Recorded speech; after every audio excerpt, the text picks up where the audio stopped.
नमस्कार दोस्तों, आज के हमारे इस वीडियो में हम आपके लिए एक बहुत सुंदर कहानी लेकर आए हैं। किसी गांव में एक साहूकार था। उसके एक बेटा और एक बहू थी। साहूकार की बहू बहुत संस्कारी, आदर्श और पतिव्रता स्त्री थी। पूरे घर का काम बहुत अच्छे से संभाल लेती थी। वो बहुत सुंदर भी थी। बहू ने नियम ले रखा था कि वो किसी भी पर पुरुष के सामने नहीं जाती थी। पुण्य कर्मों में, पूजा पाठ, दान सेवा में उसकी रुचि थी। हर वर्ष कार्तिक स्नान व्रत जरूर करती थी। कार्तिक में बहू गंगा जी स्नान के लिए अवश्य जाती थी, लेकिन कोई पर पुरुष ना देख ले, इसलिए वो सुबह तड़के ही स्नान कर लेती थी। एक बार कार्तिक माह में उस नगर के राजा के बेटे ने भी कार्तिक स्नान का विचार किया। वो सुबह जब गंगा जी पर आया तो देखता है कि घाट गीला है। वो हैरान होकर सोचने लगा, मैं इतना जल्दी स्नान करने आया हूँ, पर मुझसे भी पहले कौन स्नान करके चला गया। रोज यही होता। वो सोचता ही रहता कि इतनी सुबह कौन आया होगा। कार्तिक महीने के अंतिम 6 दिन बचे थे। उस दिन साहूकार की बहू तो स्नान करके वापस जा रही थी और उसी समय राजा का बेटा स्नान के लिए आ रहा था। आवाज सुनकर बहू जल्दी जल्दी जाने लगी, लेकिन जल्दबाजी में वो अपनी माला और मोजड़ी वहीं घाट पर छोड़ गई। राजा का बेटा जब घाट पर पहुंचा तो उसने घाट पर वह माला और मोजड़ी देखी तो वो समझ गया कि कोई स्त्री है जो मुझसे पहले यहाँ स्नान करने आती है। राजा के बेटे ने उस माला और मोजड़ी को हाथ में उठा लिया और सोचने लगा कि जिस स्त्री की माला और मोजड़ी इतनी सुंदर है, वो खुद कितनी सुंदर होगी। उसके मन में पाप आ गया। उसने पूरे गांव में घोषणा करवा दी कि जिस स्त्री की ये माला और मोजड़ी है, वो 5 रात मेरे पास आएगी। सारे गांव में थू थू होने लगी, लेकिन राजा का बेटा है, कोई बात टाल ही नहीं सकता।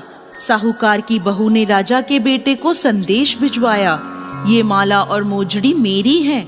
मैं 5 रात गंगा जी के घाट पर आऊंगी। वहां मुझसे जो कहना है कह लो। साथ ही एक साक्षी ले आना जो यह साख भर सके कि मैं 5 रातों तक वहां आई थी। राजा के बेटे ने कहा, इस परम सुंदरी को तो बस मैं ही देखूंगा। और अपने साथ उसने एक सुवा को, बोलने वाले तोते को पिंजरे में बंद करके घाट के किनारे पेड़ पर टांग दिया और खुद वहां बैठकर उस स्त्री के सपने संजोने लगा। बहू रात को जब घाट पर आई, पहली पौड़ी पर पैर रखा और बोली, हे कार्तिक के ठाकुर, राई दामोदर, 5 पांडु, छठे नारायण, भीकम राजा, मुझ पर कृपा करो, मेरी लाज रखो, उस पापी को नींद आ जाए। तभी राजा के बेटे को नींद आ गई।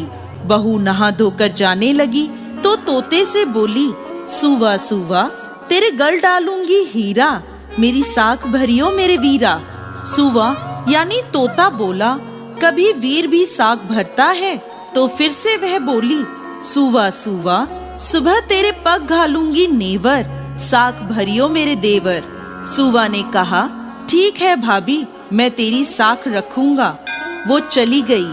तब राजा का बेटा हड़बड़ाकर उठा तो सुवा से पूछा, सुवा, वो आई थी क्या? कैसी थी? सुवा बोला, आभा की सी बिजली, होली की सी झल, केले की सी कामिनी, गुलाब का सा रंग।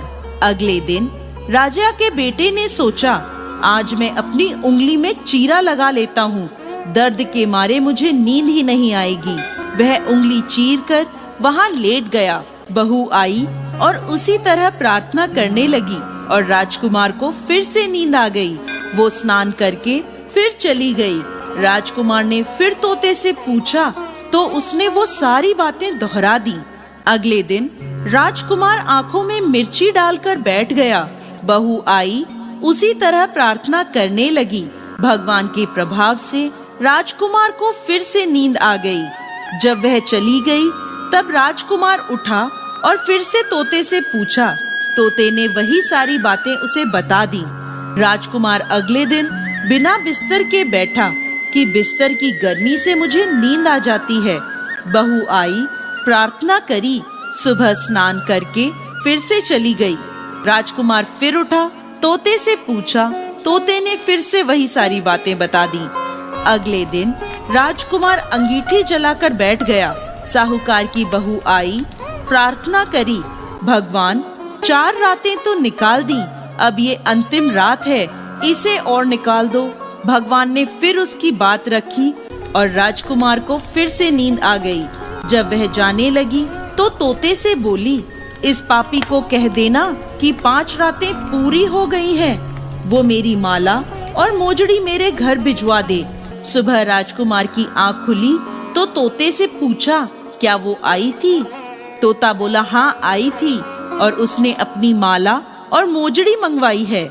ये सुनकर राजकुमार सोचने लगा कि वह तो सत की थी, तभी तो भगवान ने उसका सत रखा। कुछ दिनों बाद राजकुमार को कोढ़ हो गया। राजा ने ब्राह्मणों को बुलवाकर पूछा, मेरे बेटे का शरीर क्यों जल रहा है? उसने तो कार्तिक स्नान भी किया है। तब ब्राह्मणों ने बताया कि इसने पतिव्रता स्त्री पर बुरी नजर डाली, इसलिए ऐसा हुआ है।